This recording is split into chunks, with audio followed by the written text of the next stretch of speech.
Welcome, everybody, to the 6 p.m. special city council meeting of November 12th, 2019.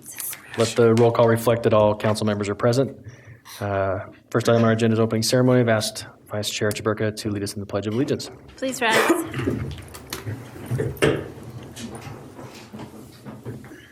I pledge allegiance to the flag of the United States of America and to the republic for which it stands, one nation, under God, indivisible, with liberty and justice for all.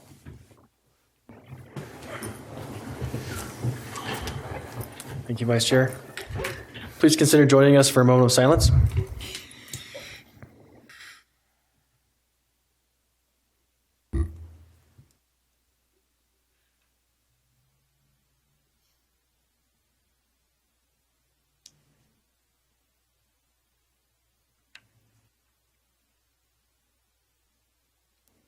Thank you. First item on our agenda is approval of minutes for the joint work session of June 4th, 2019. Councilmember Heyer. Yes, Chair, I reviewed those minutes and they are accurate to the best of my recollection. Thank you. For the regular meeting of June 4th, 2019, Councilmember Blair. Yes, thank you, Chair. I have reviewed those and found them to be accurate. Thank you. For the joint work session of June 18th, 2019, Councilmember Stevens. Yes, Chair, they're correct. For the regular meeting of June 18th, 2019, Councilmember Lopez. Yes, Chair, I reviewed the minutes and found them to be accurate to the best of my recollection. And for the joint work session of June 25th, 2019, and the work session of July 16th, 2019, Councilmember White. Yes, Chair, I've reviewed those and found them to be accurate, and I propose that we approve the minutes. Second. We have a motion by Councilmember White, seconded by Councilmember Lopez to adopt the minutes as presented. This is a voice vote. All in favor, say aye. Aye. Any opposed? That passes. Thanks for putting in the time, you guys. Next item on our agenda is public hearings for fiscal year 2020 budget amendments, 20th Street improvements, strategic plan projects, and grants. Lisa Stout will Lisa be. Stout. Yeah, thank you. Mark.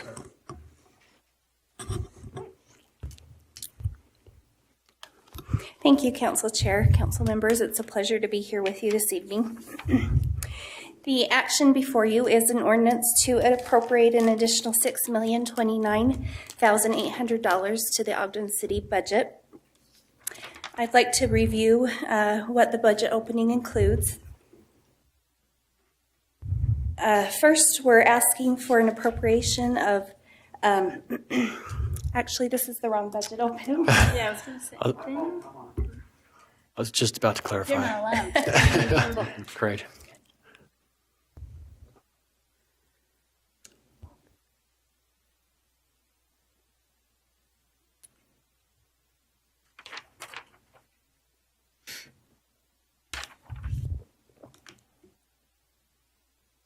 Okay. Thank you. Firstly, in the budget opening, we're asking to appropriate $170,000 from fund balance. These are unused funds from fiscal year 19 to be used as the council appropriates in future council meetings to strategic plan projects. We're also asking for an appropriation of $25,000. This is an emergency preparedness grant the city's received in the amount of $25,000. Also, the city's received a grant from the Heritage and Arts, the State of Utah Division of Heritage and Arts for $18,000. This is an operating grant for the Arts Department. They will use it for supplies and other expenses they have. There's no restrictions indicated in the grant. We're also asking for an appropriation of $4,900. The city is doing a study in conjunction with Davis and Weber County on municipalities in each of those counties to determine how services are paid for.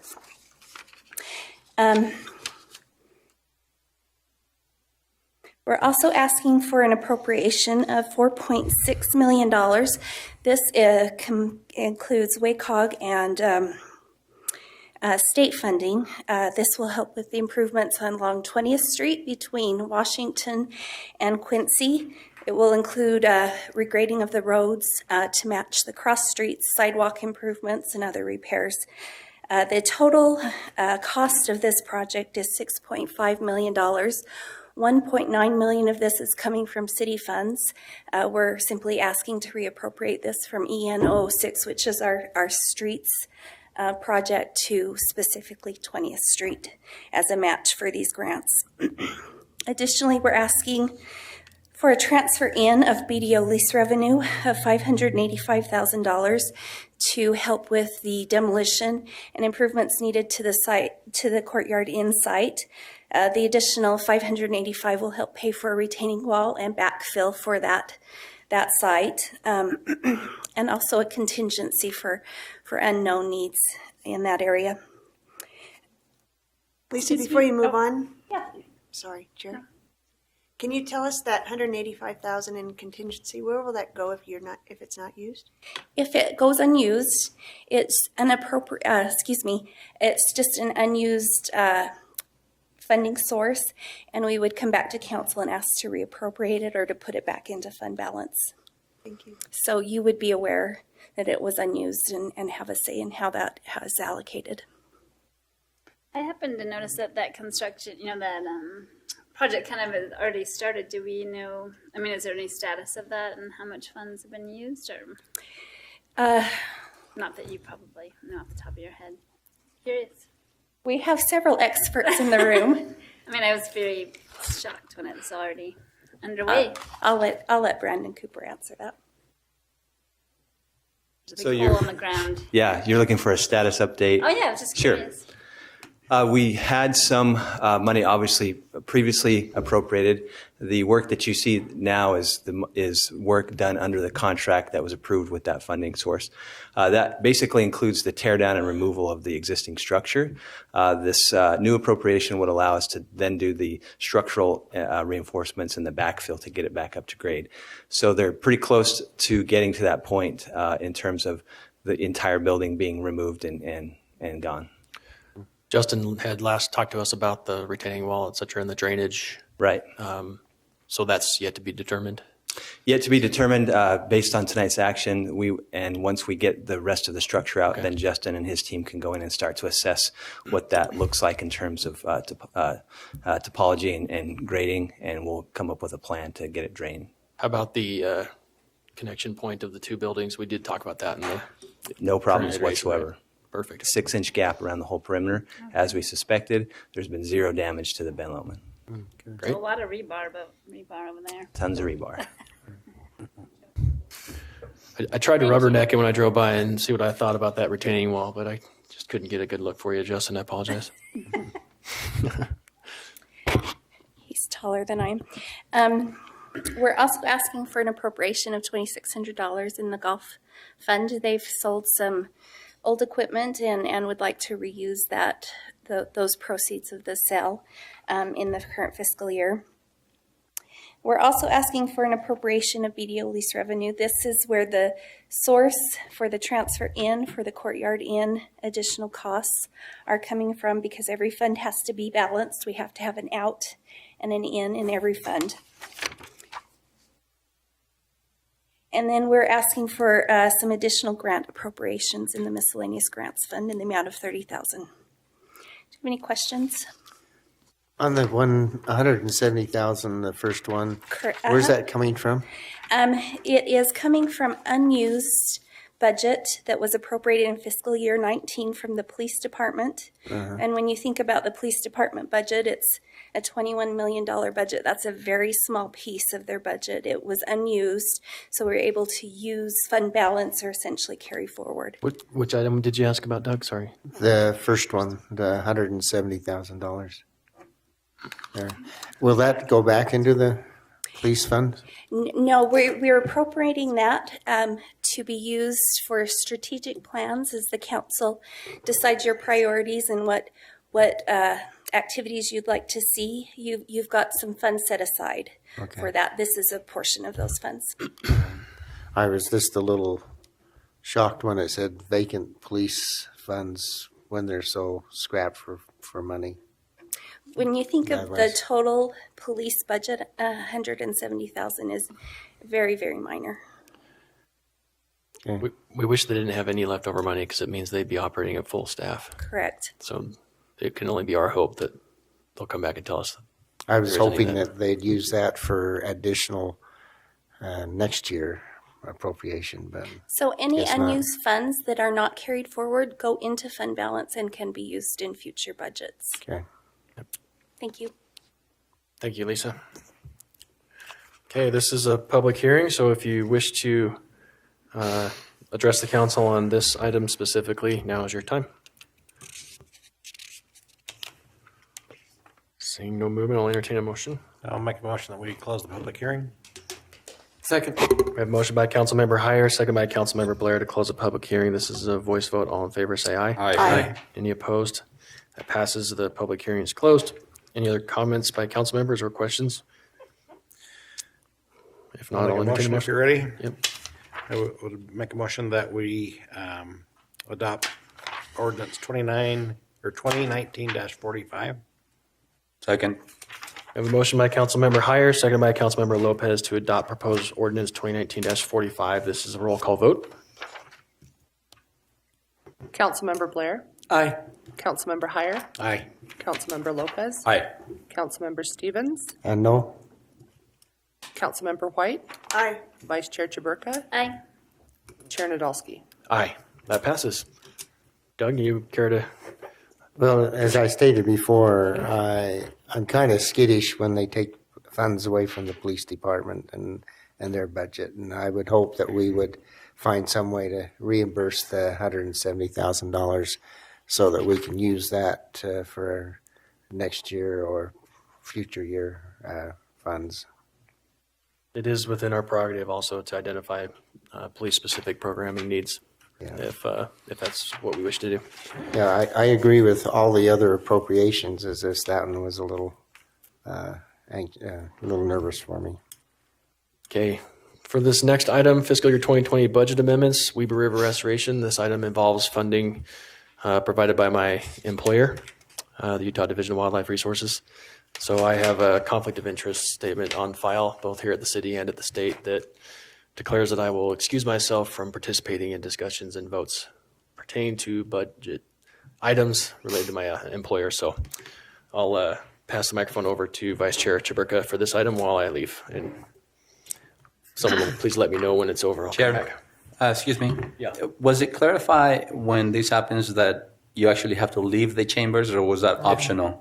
It is optional but recommended, so I'm going to adhere to the rules. Okay. Okay. Okay, thanks.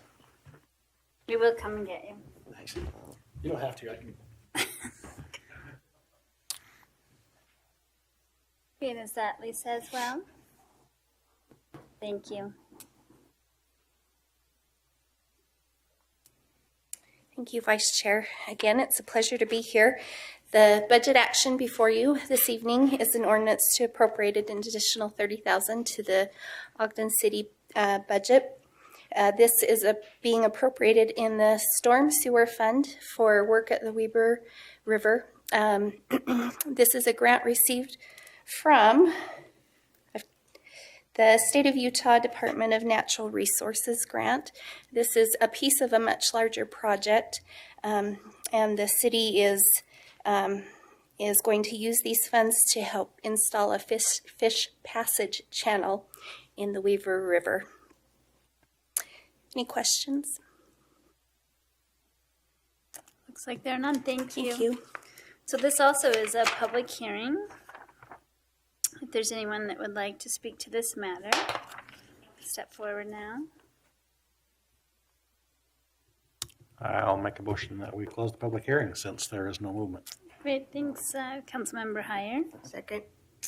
So we have a motion by Councilmember Heyer and a second by Councilmember White to close the public hearing. All in favor? Aye. Any opposed? Okay, so now we could consider a motion. I'd like to make a motion, Vice Chair Chaburka, to adopt proposed ordinance 2019-47. Thank you. Second. So we have a motion by Councilmember Lopez and a second by Councilmember Heyer to adopt proposed ordinance 2019-47. This is a roll call vote. Councilmember Heyer, Aye. Councilmember Lopez, Aye. Councilmember Stevens, Hi. Councilmember White, Aye. Councilmember Blair, Aye. Vice Chair Chaburka. Aye.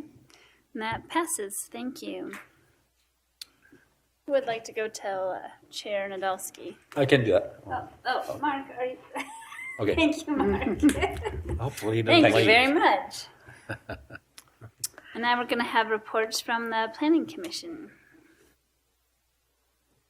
Let's see. Parks, Recreation, and Trails Master Plan. Oh, sorry. Thanks. Thanks, Ed Bridge. We're going to have Mark Vlasic from Landmark Design present to you guys on the Park and Recreation Trails Master Plan. There you go. Do you have that on then? Good evening.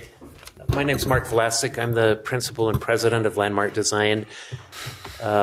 You've seen most recently my colleague Jenny here, and she presented, I think, in a workshop to you earlier. So I assume that you are aware of the plan and that there were some recommendations, some changes, and they have all been implemented. And we're going to give you a brief summary of what's contained in the plan. It's good seeing. We had a bunch of you on our committee as we started this project, so it's been a great while, to huh? see. Yeah, it has been a while. Oh, wow. Okay, we can go to the next slide. So the plan is broken up into several chapters. The first is an introductory chapter. It's to give basically a background of why the plan was undertaken, what the general need is, and give some critical demographics. You are a more mature community. We do a lot of these sorts of plans, and a lot of communities are really struggling with just keeping pace with the rapid rate of growth. You're growing quite rapidly, but not to the level where it's a crisis. You're in some ways approaching build out, and you're going to grow by about 10 or 11,000 people in the next 10 years or so, and then top out in 2045 to about 105,000. So a total of about 17,000 people is projected. Meeting the needs for parks, recreation, trails is important. Our process was, I think that we really had a lot of good public input. They consisted of public scoping meetings in the beginning. We had several of them, and then we drilled down and had some workshops and focus group interviews to really get the perspective of the users, in particular, people who use your recreation parks facilities. And then we facilitated a statistically valid survey that was done by Weber State University. They went door to door and came up with a good projection of what the needs were for the community. The second chapter is parks and open space. If we go to the next slide. A quick summary, this map sort of shows it, is that you've got broken up parks basically into size. So your regional community parks, the largest ones, 15 acres and larger, comprise about 118 acres. And then your next size down, your neighborhood parks, they encompass about 180 acres. Mini parks, there's a few of them around the community, smaller parks. And then the big elephant there is your special use parks. You have really a large number of special use parks, which is good. And it's also can be challenging because special use parks don't necessarily meet the needs of, generally parks are meant to be fairly open to different types of uses. A lot of the special use parks are either pay to play or that they focus on one activity, such as a rodeo ground, for example, is one, golf courses, those sorts of things. But it's a remarkable amount of acreage that you have there. But as we move forward into the next slide, we really are looking at what we call level of service. And we take those out of our calculations to get a general sense of how many acres per thousand people are being provided currently, and then use that as a measuring stick as we look to the future of what you're going to need in the future. The other tool is a distribution analysis. Not only is it important, the overall acreage, but how it's distributed and to see how people have access to parks. From the level of service, you have just over 3 acres per thousand. That is, for a built-out community, it's quite good. And it exceeds what's recommended in your existing general plan, which is also good. As we look at distribution, next slide, those circles sort of indicate, based on the size of the park, it determines in general sense of where there's access to parks and where there isn't access. And you are well covered. There are a few gaps. There's 2 or 3 that are fairly, I would call them significant, and then others that are quite small. And so as we made recommendations in the plan, next slide, we really looked at 3 main focuses. The first was to develop minimum park standards. There's sort of a little bit of hit and miss of some parks have certain things that other parks don't that might be considered essential, such as a restroom. A certain size of park should always have a restroom, and it should be kept in good condition. So that's the sort of thing that we developed standards and then looked at your parks and said which of them might need some improvement.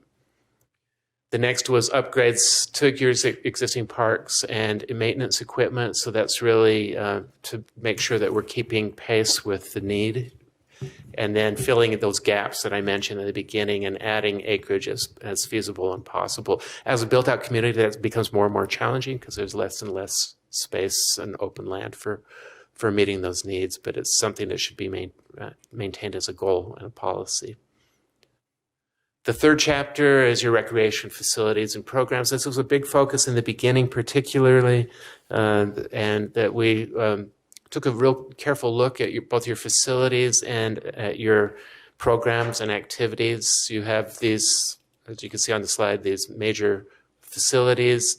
And then based on that, we did an assessment and what your needs for the future are. And you can see them there, the need for an improved indoor aquatic center, recreation. Your programs are diverse and cost effective, that there are maintaining affordability is key, particularly considering your demographics in the community.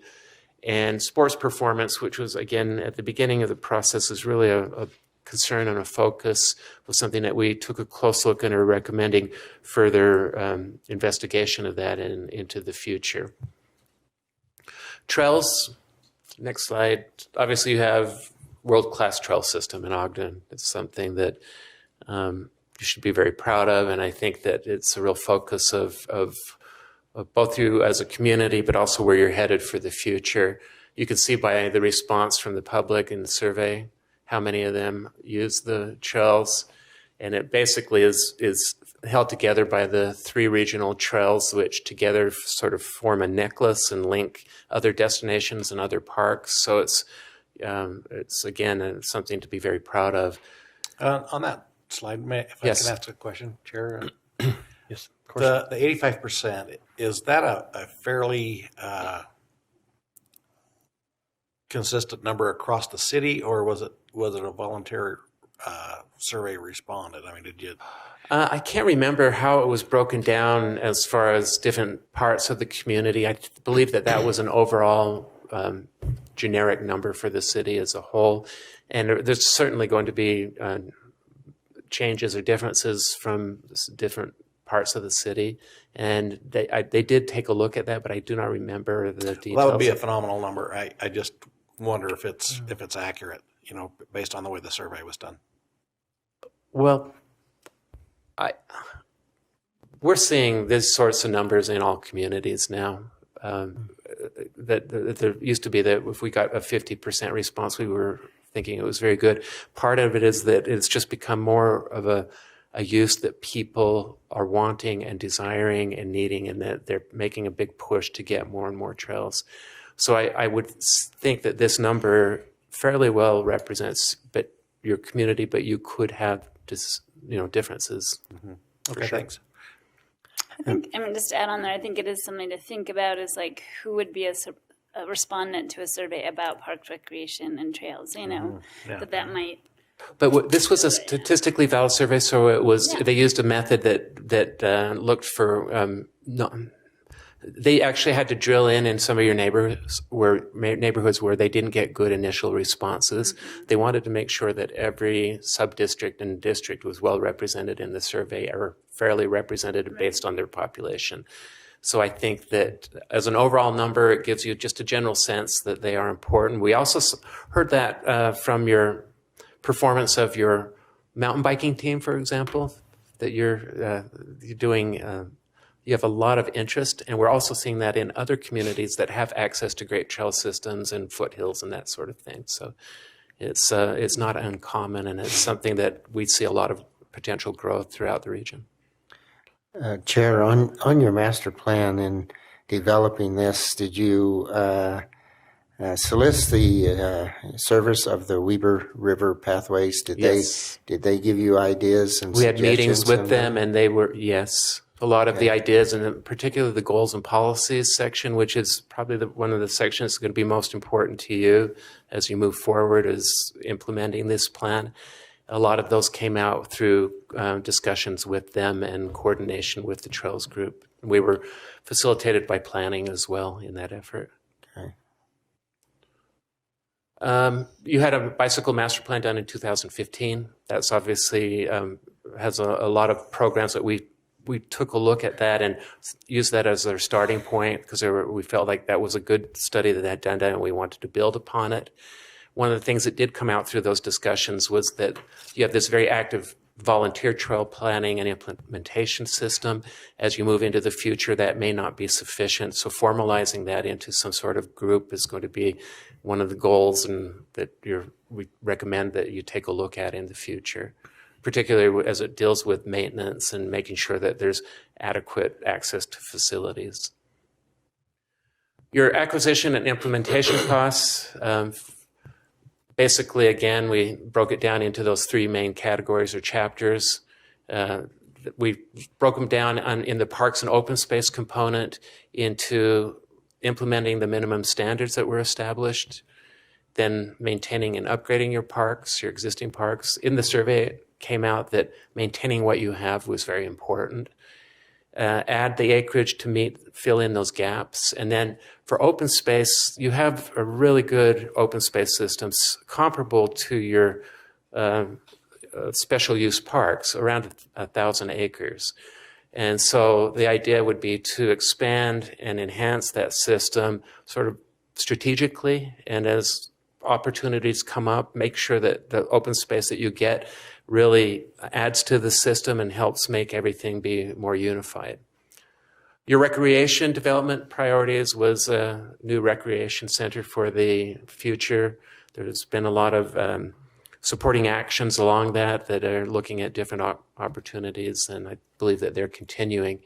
And then from trails, it was to, first of all, implement the master plan that came out, and then install 13 miles of new recreation trails to complete your regional trail system, those three main trail routes, and then implement a 1 mile pilot trail lighting system focused on the downtown area here to see how that might bode for the future. That's an expensive endeavor, and it might be something that would be good in the future, but don't run into it and put 10 miles in before you know if it's something that you really want and is going to work. May I ask a question? Mm-hmm. I'm just curious because I remember reading this before, and then we recently done another survey process with residents to ask about priorities that they see, and they didn't indicate strongly that one recreation center was a priority. So I guess I'm kind of just thinking about putting these two things together.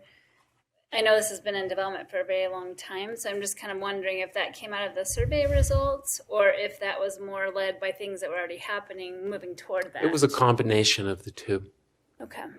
I think that there was a general sense that Marshall Wyatt was, getting dilapidated, old, well-loved, well-used, serves a major role for so many people in your community.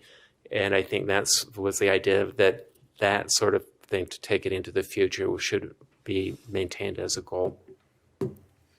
The costs, as you see here, the first thing we looked at was to get your amenities up to par. So basically, when we're looking at your existing parks, we look at these sort of key facilities that are in your basic standards and project them out to the future. And it sort of gives you a sense of overall for the entire system, what you need to focus on now in the next 10 years and the next through build out. As far as to bring everything up to a minimum standard, we did this, took those numbers, those deficits, and projected at some average cost to them, so you have a target number to be working forward to the future. And then it was the same thing to bring your parks up to a future level that meets those standards.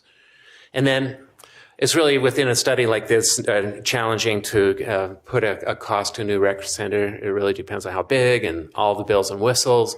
There is a recommendation that there has been some efforts to team up with, I believe it's YWCA and other sorts of organizations. Those partnerships could be very important to make that a more of affordable and well-used facility. For example, Salt Lake County and the University of Utah came this close to developing a joint rec center that was turned down at the very last minute that would have opened it up to a much larger facility, so you can get more bang for your buck if you look at partnering and be strategic about that.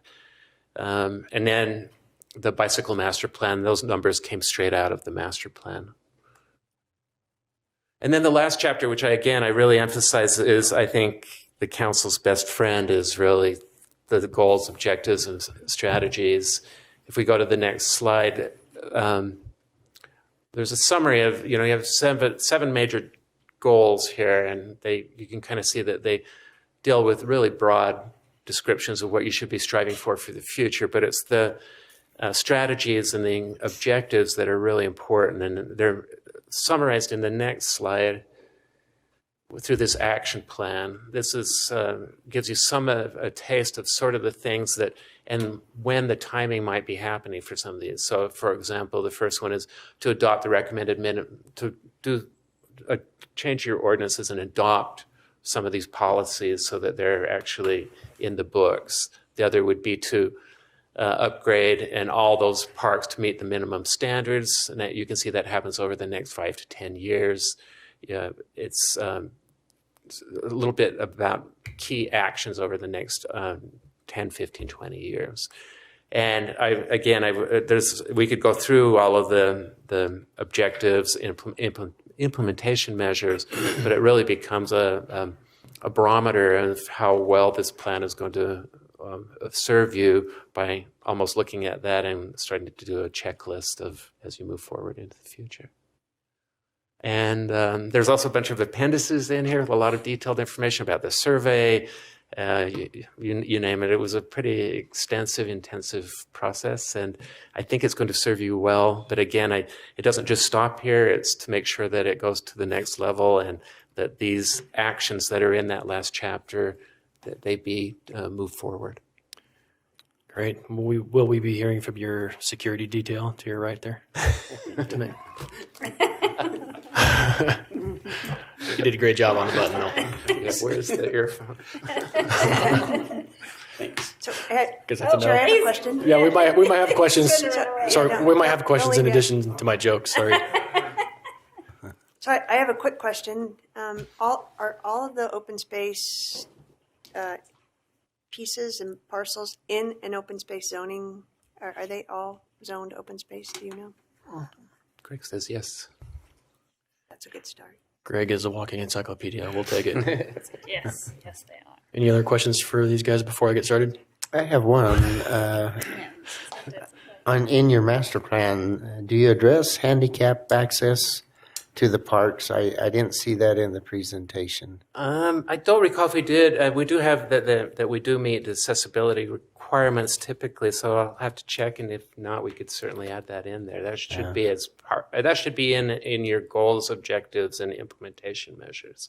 And meeting ADA requirements is something that's in some sense a given these days, but it's very good to stress it in a policy document like this. So if it's not there, I'll take a look and I'll get together and we can certainly add a statement. Okay. Any other questions before I ask mine? Chair, I just give a little comment that this has been a long time coming. We are grateful to finally get to this point. Thank you so much for being a part of this that actually succeeded. I think I was on the advisory, as council representative, as well as Councilmember Lopez and yourself, I believe. And this is good. This is pretty exciting to get to this point.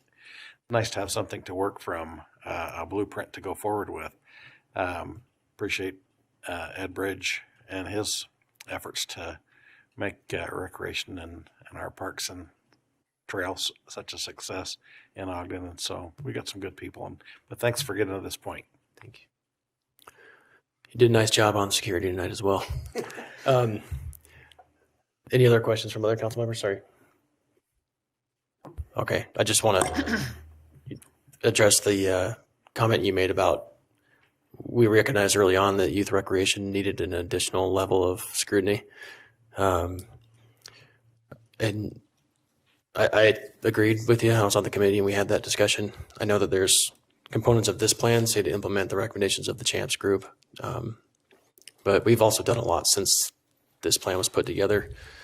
But to ask Ed and Mark, maybe, what do you guys have in mind in terms of taking that next step? How are we going to take that closer look at youth recreation and come up with an action plan moving forward for our kids? No, that's a great question right there. I mean, we have several things that are going on right now. Like when we recognize that, we need to do more for our coaches too, that are coaching in our programs. So right now we're partnering up with Weaver State and also with the school district to create a coaches curriculum to try to take that to the next level. And then Mr. Johnson has assigned a diversity committee to look at the youth diversity and what we're providing for them. We partnered up with Weaver State. We're going to do some focus groups with some parents and with some youth and say, hey, are we offering the programs that you want and in the places that you want them? And what are also your barriers to participating in our programs? And whether it's cost or transportation or the time, I always say, a single parent's nightmare is a 5 o'clock game. Right. And we have a lot of 5 o'clock games. And so it's looking at stuff like that to really take our programs to the next level. So we are right now doing several things to do that. Great. Are we making any progress on software for tracking participants? I know that's something that we had talked about when we were doing the big citywide upgrade. Is that something that is still in the works? Yep. It's still in the works. Right now we can track them and manually pull them and pull them for the next year for what we've got this year and to next year. Like last year, we emailed, for example, in flag football, we emailed everybody who hadn't registered like that last week, and we're like, hey, we've noticed you haven't registered. Give us a call or come and register. And so I think even taking that to the next step would be probably to call those and say, hey, why didn't you participate? The new software that we're trying to get ready to implement, the software company actually is allowing us to be the only city that is telling them basically how it needs to be programmed. And they're working around all of our suggestions. So if the software isn't what we wanted, it's our own fault because we've been working very closely with them to put that together.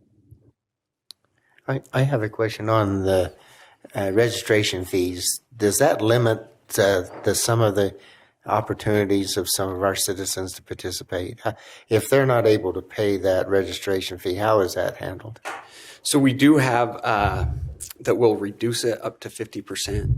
So like flag football is $25, so we would cut that in half if they qualify. Do you still foresee a need and a role and purpose for the Comp Youth Sports Board or advisory board, I guess? So, yes, I think there's some good things happening with it. There's been a lot of turnover, obviously, in some coaches, and so that has impacted a little bit, well, quite a bit. But the school district is very engaged right now with it. Okay. I'm obviously anxious and always have been to get to work on those solutions. I obviously reflect in my role here on my experiences as a coach, and we're still I know that we've got really good people in the city that are working really, really freaking hard. Sid did an awesome job in the softball season. That was a great season. I think we all learned what we can do better, and we will. And then Ginger's just burning it on both ends in basketball right now. So I appreciate the effort of those two and others in your staff, including yourself, that are doing that work. We have more to do, I think, and as evidenced by our game last weekend, we had 6 girls for a basketball team. We only had 1 sub. The gym was 95 degrees hot. I mean, it's been every Saturday morning for games. It's been just so blazing hot in that gym. And our kids were just having a really hard time hanging, and we were playing a team that had full subs in and out. And we are just really struggling with maintaining the participation that we have because of the quality of the experience that they're having. And parents and coaches and administrators are doing everything they can to give them the best experience that they possibly can have. And so I'm really anxious to work closer with you guys on next steps and actions to put into place. And other council members have also expressed interest in providing financial support through the funds that we've held back to support the strategic plan. But I don't think any of us want to take those actions without knowing really what you're seeing from your side. So I really hope we can have those conversations soon. Okay. Appreciate it, man. Thanks. Yep. Thanks, Mark. Okay, we still have Greg Montgomery to give us some updates on the general plan amendments related to this. So this is a minor revision. Appreciate the work that Landmark Design and Mark and Ed have done in developing the master plan. And like we've talked about before, the master plan is fine-tuning the general plan and getting into more details. But as we went through the master plan process, we also saw we need to make some revisions to the general plan in the chapter regarding open space and recreation. So there's some minor adjustments being proposed also based on the master plan. I think we talked about in the work session, one of the key things is we've come up finally with the uniform acreage of what do we really have in terms of parks in the city. We had discovered we had about 5 different documents floating around, all with different sizes of the same park. So we've got that uniform done, and that will be reflected into the general plan. Also taking some of the policies, especially when they talked about some of the zoning items that deal with how do we treat our open space areas, how do we treat our waterways and the natural areas, to include that into zoning, and that is a guideline or a strategy that's placed into the general plan amendment. So these amendments are pretty small and straightforward and help define the recreation and parks master plan that's also before you. So there's those 2 items. Thanks, Greg. Any questions for Mr. Montgomery? Okay.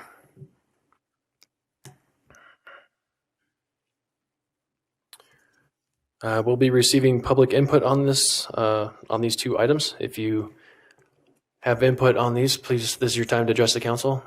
State your name for the record and limit your comments to 3 minutes. Thank you.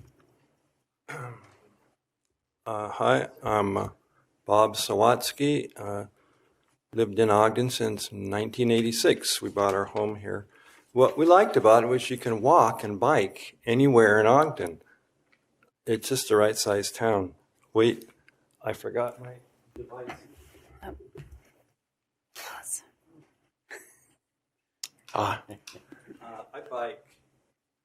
I bike everywhere. It's safer. I was nearly killed in a car accident a long time ago.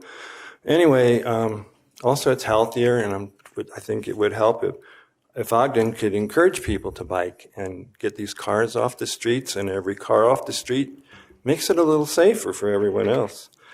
This is the 3rd time I've presented to the city council, and they've always been really gracious and thanked me. But nothing has changed.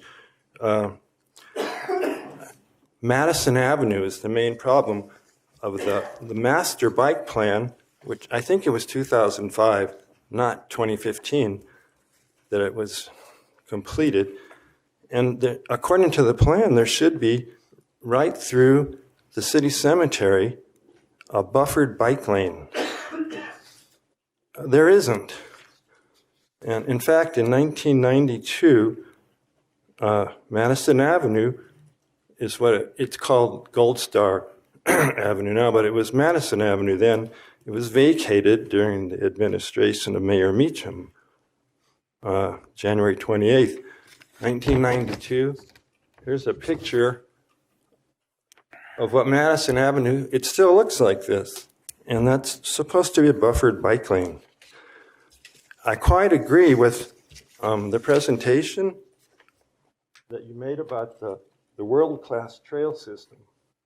Ogden does have a world-class trail system, and like the gentleman said, it forms a necklace around the city. Not through the city. You can't get through the city on a bike. It's not designed for that. It's not safe. Goal number 4 of his presentation was to be sure the trail system meets the needs of the citizens. Well, it's not meeting the needs of the people that live in the inner city.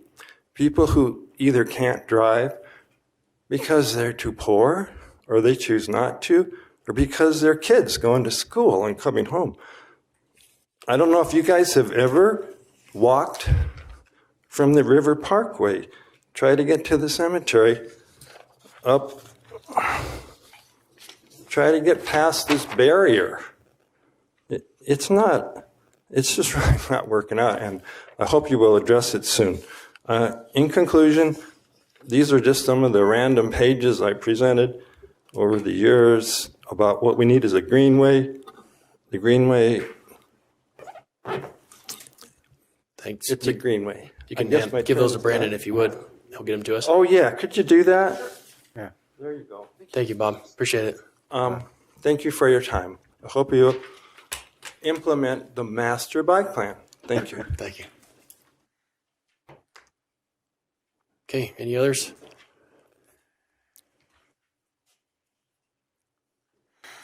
Good evening, Angel Castillo. Parks, trails, it's what defines us as a city, really. The fact that we can work and play here is amazing, and so I am all for supporting our trail systems. And just a quick side note, with regards to parks and trails, I'd like you at some point as a council to consider placing our parks and trails into a public land trust so that they're protected in perpetuity. As it is right now, they're designated open space, but that can change 50 years from now. Somebody could decide that that is something that needs to be built upon that would not be a community center or a school. And so I think it's your responsibility to protect those cherished items for the future. I wanted to really address one thing that was in the report with regards to community centers. And we've all talked about the Marshall White Center and the need for it. And I'm going to go macro and then micro. There is a audio book and a regular book called Palaces for the People, How Social Infrastructure Can Help Fight Inequality, Polarization, and the Decline of Civil Life. It's written by sociologist Eric Kleinenberg. And basically, it's a study of 1995, the Chicago deadly heat wave, where 793 people died, mostly poor and elderly. And certain communities fared better than others. The death toll was half. And that had to do with areas that had strong social connections. Social connections being libraries, community centers, and parks. And we've all know that the Marshall White Center serves a very particular demographic, and it is, generally speaking, an older demographic and an impoverished demographic. And we have such a need for that particular center in that particular place to allow our community to participate in being connected to each other. And the pool, even though it's only one center, one aspect of the particular center, it's huge when it comes to youth, and it's huge when it comes to elderly. And I strongly encourage you to really dig deep in your next budget process and find the money to repair that center. I understand that the city is looking at the YMCA, but let's be realistic. If the YMCA signed a deal right now, 1, it would not be in that area. It would take 2 to 3 years to be online. So we are looking at a 2 or 3 year gap in these youth's lives of how they can connect to each other and how the elderly within that community can connect to each other so that they form those bonds that are going to keep them safe in time of emergency. And this book outlines many ways that communities connected lower crime and raise education rates. So I highly suggest that you take a look at that because it's really important work, and it's not just the community that's telling you that. An accredited sociologist is telling you that.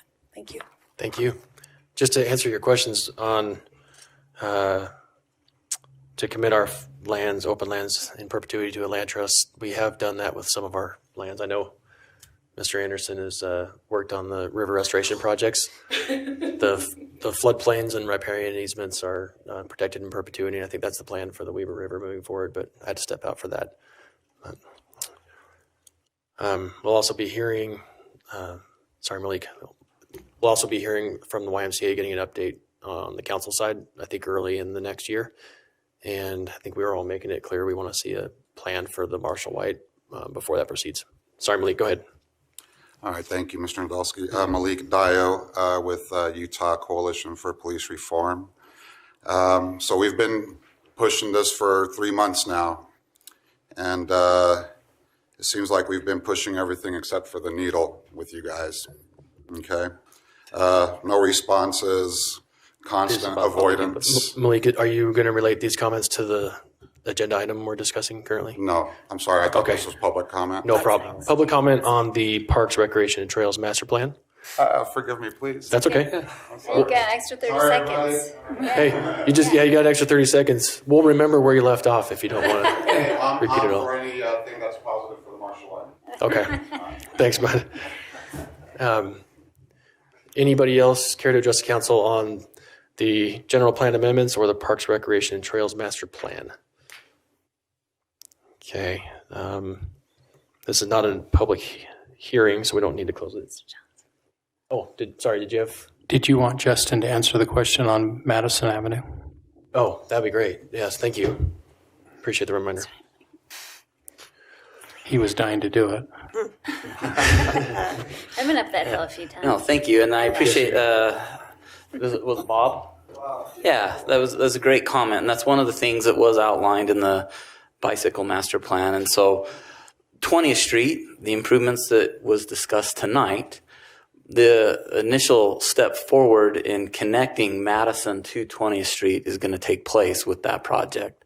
Now, that doesn't necessarily mean we're going to get all the way down to the river with that step, but we're going to lay the foundation to make that a point to then move towards getting all the way down to the Ogden River from 20th Street. So that still might take us a few years, but that's the first step to get there. So Bob might not be aware, but we approved budget amendments for that project right before you got here. Yes. So that's okay. Well, and that's not something that I think was openly discussed. We didn't highlight it, so it's only because of you that we do highlight it, so thank you. 20th Street is a big project. Okay. It's aligned. Correct. Yeah. That's exactly what we're working towards. Thanks for clarification, Justin. Appreciate your good work, too. I take 20th Street on my way to drop the kids in school, and it is in need of your attention. We got just the guy on it. So, okay, that was not a formal public hearing, so don't need to take a motion to close it. If there's any other questions or comments from council members. I just have a comment that that book that Angel's talking about is a really good book to read. Is it?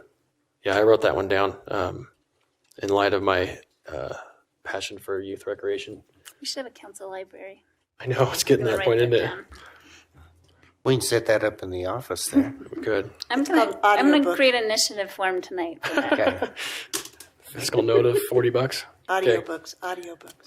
Well, if there's no other comments or questions, I'll entertain action. We'll take action on these individual items one at a time. And Doug, you asked questions about ADA accessibility. I think that was a relevant question, and Janine has circulated some motion language for us to consider if anybody cares to make that on item. Well, I think that's important because if our parks are accessible to everyone, then we have to make it accessible to those individuals also. Agreed.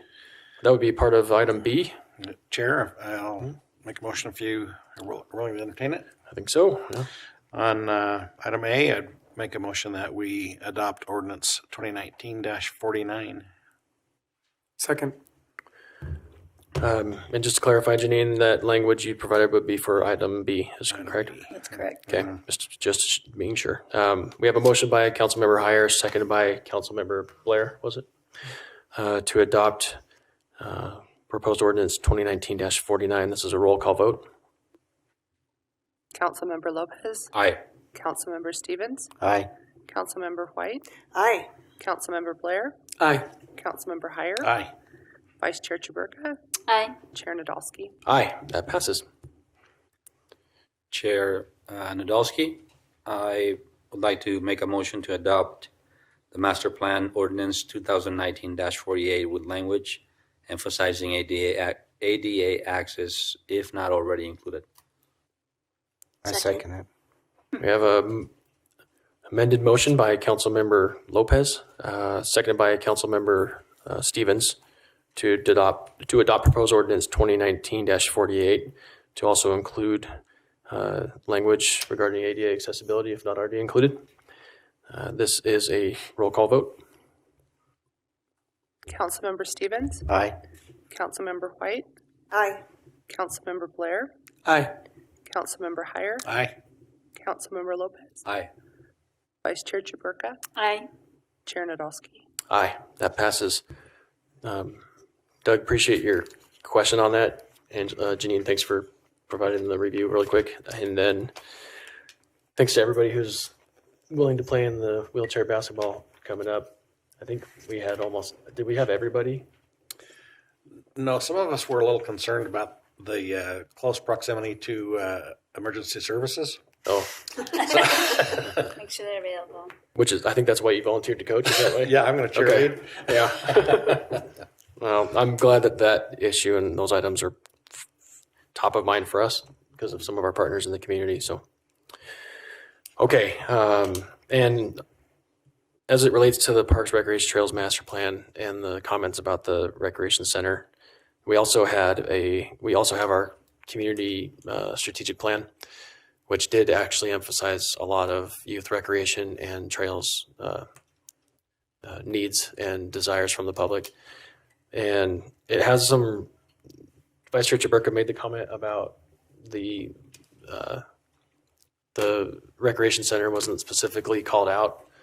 But I feel like when I've reviewed it and talked to some of the members of the committee who were involved in those conversations, there's some really basic, more fundamental and immediate needs in terms of programming and quality and opportunities that I think are really, really, really important right now, especially if we're going to get into the conversation about a YMCA center. We have to make sure that we're providing these really fundamental and basic needs that are affecting people every single day. And those same needs apply to the Marshall White Center. There's just too much need there for us to ignore. And if we're going to address the YMCA Center, I feel that we need to address a plan in the future for the Marshall White and for our programs. So, okay, now for public comment. This is your opportunity to continue to address the council or begin to address, yes, sir, on any topic. And I apologize once again. No problem. No worries. Again, state your name and limit your comments to 3 minutes. Thank you, Mr. Nadolski. Once again, my name is Malik Dio. I'm with Utah Coalition for Police Reform. And so it's been 3 months since we've been pushing for police reforms. We've been trying to push the needle, but the needle hasn't been pushed at all. We've tried it the council's way. We've tried to come about it in a very professional way, the way you guys want it, so-called civilized way, Ms. White. And so nothing's happening, right? We're getting we're looking into it, a lot of non-transparency, secret meetings, I guess, closed-door meetings. Voters have the right to transparency to know where you're at on this. Okay, it shouldn't be a secret. It shouldn't be controversial or political either. I'm hoping you guys feel that way. Police talk shouldn't be political. We elect council members in hopes that they aren't afraid to challenge controversial issues. You all are sitting up here right now because we voted you in. every last one of you. So what happens when a council member tries to challenge a controversial issue? The whole police department shows up and protest to that individual, okay? And then all of a sudden it becomes a political issue up here on the council chambers, which is not right at all, okay? So, and our mayor's not here, but obviously he's not listening. You guys aren't listening. He wouldn't have lost 43% of the vote if he was listening. And like I said, we've tried this your way. We're going to try it our way. It's going to be civil, legal. It's going to be different. And we're going to push the needle one way or the other. Thank you. Thanks, Malik. Next up.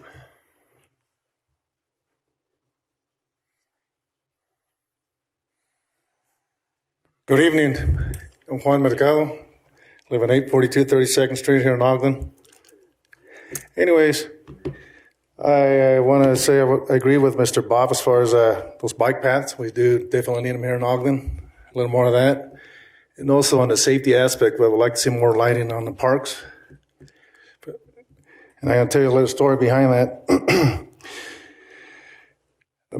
August 10th of 2019, this year, I was actually doing my little walk around, exercise around 10:30 at night.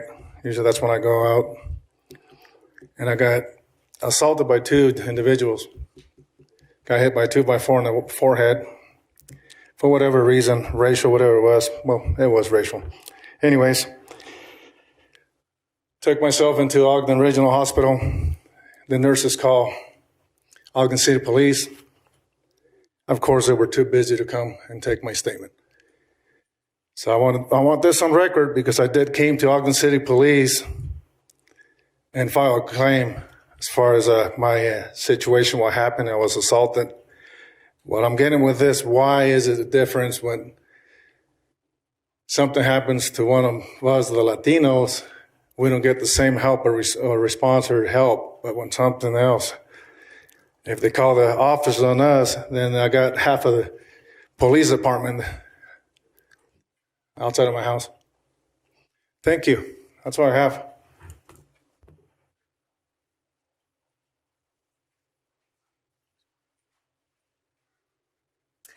Hello, I am Ruby Mercado.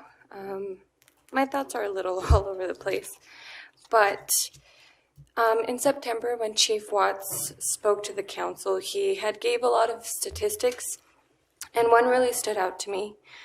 He mentioned 213 hours of crisis intervention training / handling of mentally ill persons, and I instantly wanted details, so I got them and I wanted to share them with you.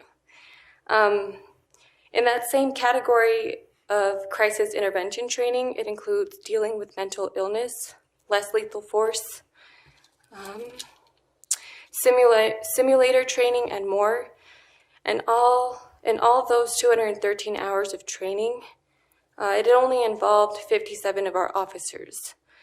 So that would only be 3.7 hours per officer in the span of 19 months from the 1st of January in 2018 all the way through August 31st, 2019. I don't know about you guys, but that doesn't sound like a whole lot, and that doesn't make me feel safe that they are trained enough to deal with the situations that are out there. Thank you. Thank you.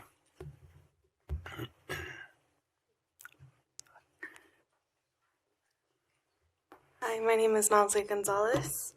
I first wanted to state that we are not anti-police. If anything, we're trying to fight for police reform for the safety of our police officers and the safety of our citizens as well.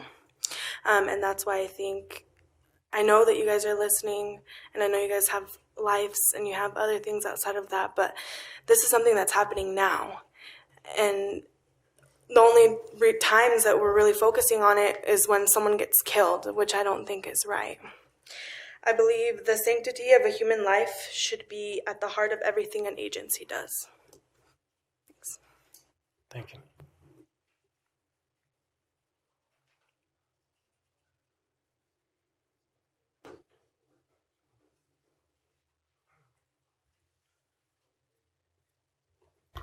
Angel Castillo. I wanted to follow up on some of the discussion that we had in the previous item for comp teams. The project that I've been working on for the last 9 months had me talk to a lot of people. I've specifically spoken, and my team has spoken to over 6,000 people.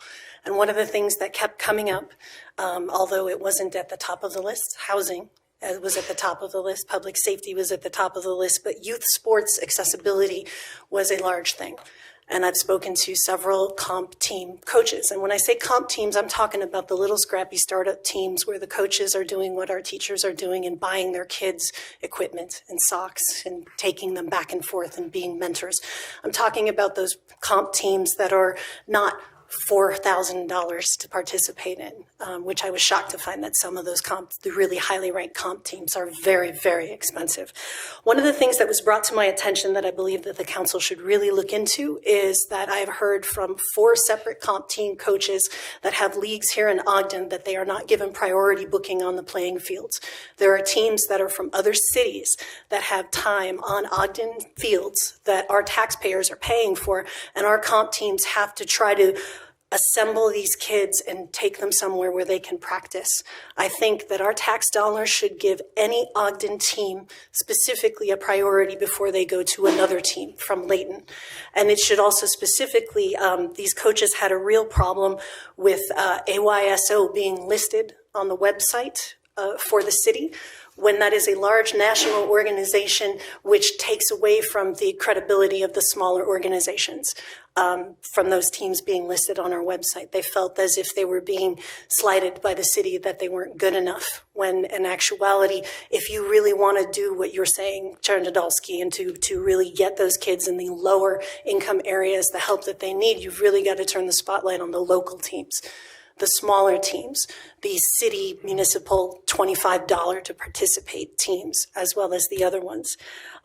So we really, there's a whole bunch of data that supports that if you can get to kids before they hit high school with sports, they're taught leadership skills, they're taught team building skills, and not all kids can make school teams. And that's why the comp teams are really, really important. And so I urge you to really take a good look at that, make sure that those programs get the funding that they need. And the easiest, smallest thing that you can do is give our local comp teams priority booking before any other city or municipality is allowed to book our playing fields. Thank you. Thank you.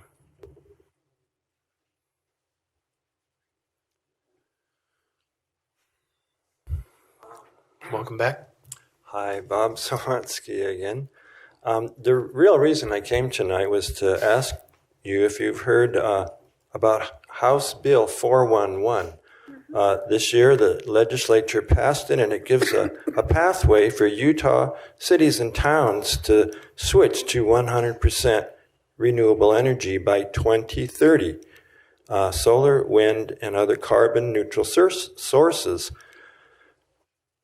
I hadn't heard about it until I saw this letter to the editor, October 28th, by Trevor Jones, which I'll enter this into so you guys can read it.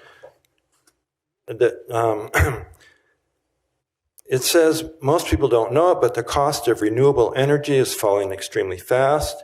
Solar now costs less than coal and will likely be the cheapest source of electricity well before 2030. That's right. Joining the environmental movement could actually save money. So what's the catch? Before the cities and communities can join House Bill 411 program, the city council has to formally opt into it. So I waited until after the election so that we know everybody's on board. And the problem is there's a deadline, December 31st.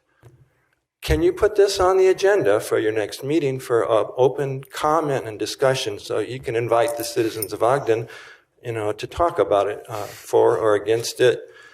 And please let us know how you yourselves feel about it before December 31st. Thank you. Thank you. So we are planning to discuss it a second time in our work session on the 19th. Oh, great. And we are scheduled to tentatively at least take action on that item in the chambers here on December 3rd.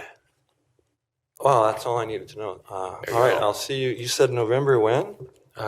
November 19th in the work session, so no public comment at that point, but December 3rd here for final December 3rd public comment and decision. Thanks, man. Thank you. I think we've made Bob's night. Yeah. I kind of feel like Bob has been. we're delivering a little bit, huh? All right. We had some answers from Bob. All right. It's not always the case for us to feel that way. So, okay. Any other comments from the public? Okay. Seeing none, comments from the mayor. Nothing tonight, thanks. I'll just mention the mayor reached out to me and apologized he couldn't be here. He's at an event for his daughter related to cross country. So he's being a daddy tonight. Comments from council members?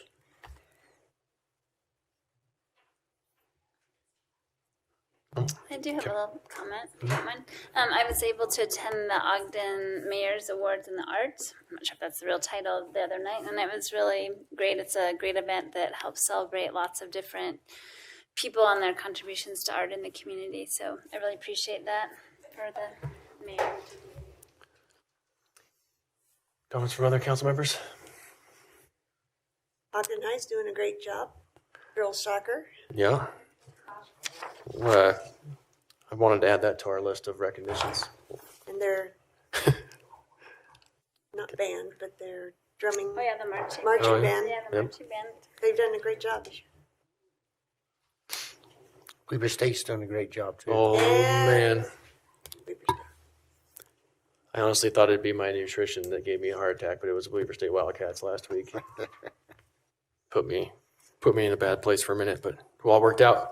Okay, if there's no other comments from council members, I'll entertain a motion to adjourn. So moved. Second. I have a motion by Councilmember Heyer, second by Councilmember Lopez to adjourn. This is a voice vote. All in favor say aye. Aye.